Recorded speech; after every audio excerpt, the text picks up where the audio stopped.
Hello and welcome to today's video.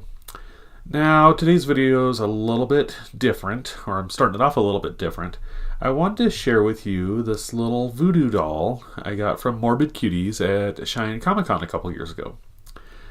So the reason why I'm sharing this is because I was trying to think of what I wanted to do for this week's or today's video. And I've got a lot of ideas, a lot of stuff in my backlog of ideas that I've got from other people, but none of those are really inspiring me at the moment. And so I came down to my art room and was looking around at several of the stuff I had in there just to get set up for the video, and I saw this little voodoo doll that I got, and I thought, I've never made a clay voodoo doll, so I thought it'd be fun to try out a clay voodoo doll somewhat inspired by this one I got from Morbid Cuties. Now, if you're not familiar with Morbid Cuties, I will put a link to her Etsy shop and Instagram down in the description box below, so I definitely recommend checking that out.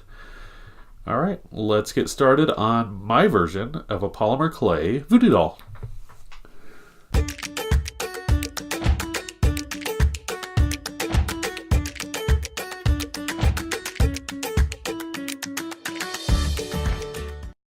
I have my supplies ready, and I'm going to start with 2 sheets of foil, and I'll use 1 sheet for the body and 1 sheet for the head.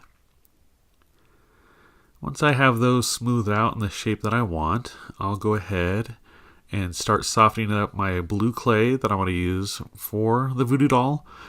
I don't think there's necessarily a wrong color. It's just kind of whatever you want to do. I've seen voodoo dolls in multiple colors.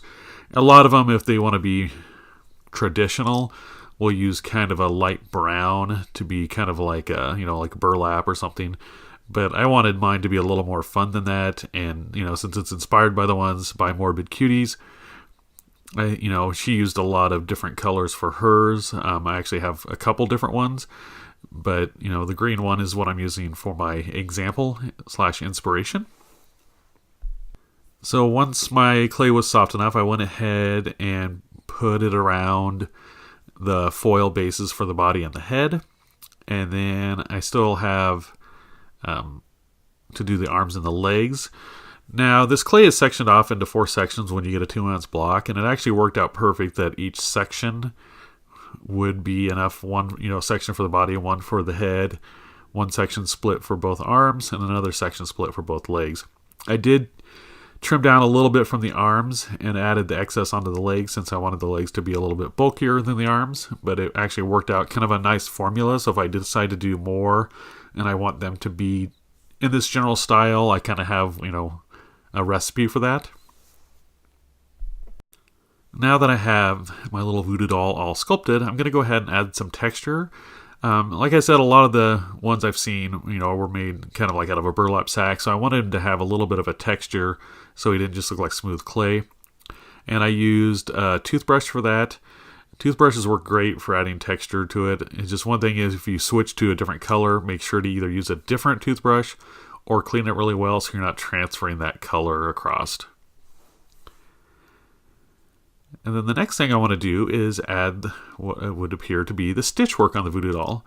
So this is very similar to the bears that I did, that I wanted them to look like they're kind of like a stuffed animal. So I just do stitch work down the middle of the body and then the middle of each limb.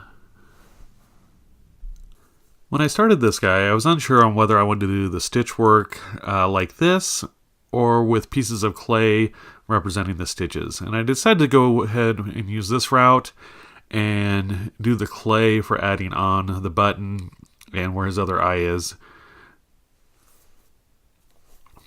Now that the stitch work is done on the body, I'll go ahead and make his little heart.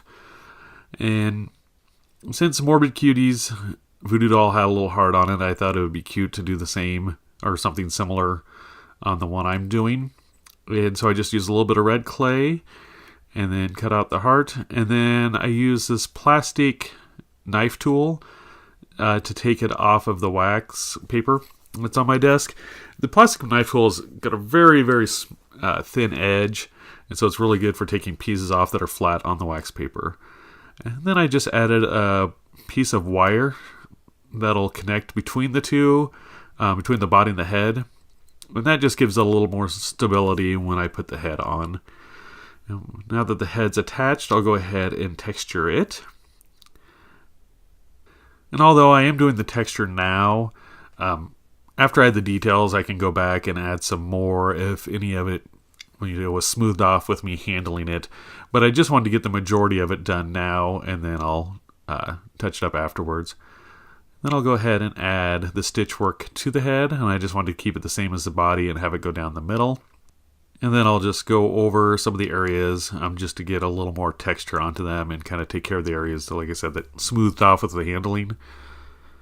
Now the next thing I want to do is make the button eye. Now if you wanted to save a step, you could use a real button for the eye, but I would not recommend baking those. It's something that you could glue on afterwards. But, with his size, a real button would be fine for the eye. But I did decide I wanted to go ahead and make him completely out of clay. So I just made a little green button out of clay. So I used the ball tool to kind of add the edge, and then just use the smaller ball tool to add the holes for the button. And then just pressed it gently on there. So the next thing I want to do is add some stitches where his other eye would be.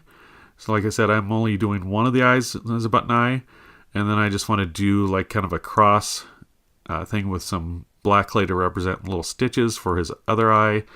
And then I want to take a little bit of black clay to represent, to be the thread that would hold the button in place. And that's another thing, is if you used a real button, you'd have to come up with something to do that, but you could probably run some thread through it and cut it off in the back. So that's something I might try if I do more of these, just to see how it looks and see if I like that better. Now with the stitch work done for his eyes, I'm going to go ahead and give him a mouth. And so I always kind of think of how like Jack Skellington's mouth is, even though it opens up. Whenever I sculpt it, I always just do a piece of black clay and then add some smaller pieces to represent his teeth. And so I just do that to represent the stitch work of the mouth, and just kind of place those on. They don't have to be evenly spaced out. I just give them a little bit of space in between them to kind of give him more of a toothy smile, even though he doesn't really have teeth. Now once that's finished up, I'm going to go ahead and do a few more pieces of black clay to represent some little thread that would hold his heart on. Now the first ones looked a little too thin, so I did redo those to give them a better look. So that's something to keep in mind, especially working with clay. If you're not happy with it, there's always there's usually a chance that you can redo it until you're, it's how you want it to be. The last thing I wanted to do for some detail work on him was give him some little cuts and then stitch them together with the black clay. So I just did one on his leg and one on the back of his arm. Now that the sculpting is all done, I want to go ahead and add some pins to my little voodoo doll. So I just put these in some random spots. I did one in the head, one in the heart, one in the leg, and of course one in the back, because who doesn't have back pain anymore? Now it's time to bake our clay. Remember, always bake your clay according to package instructions. And here is my finished Polymer Clay Voodoo Doll. I did take the pins out when I baked it, and then I just put them back in, but with putting those holes in there, it'd give me a spot to put the pins in. But these little ends here are plastic, so I didn't know how they would hold up in the oven, and I didn't want anything toxic in there. So I just went ahead and used those for placement and then took them out.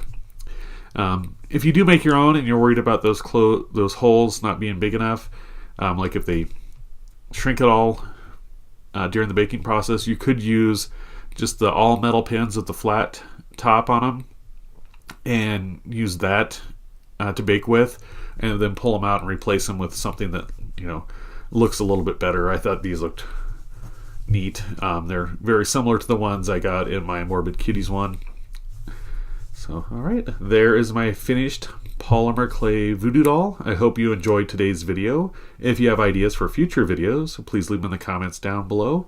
And remember, never stop creating. Bye!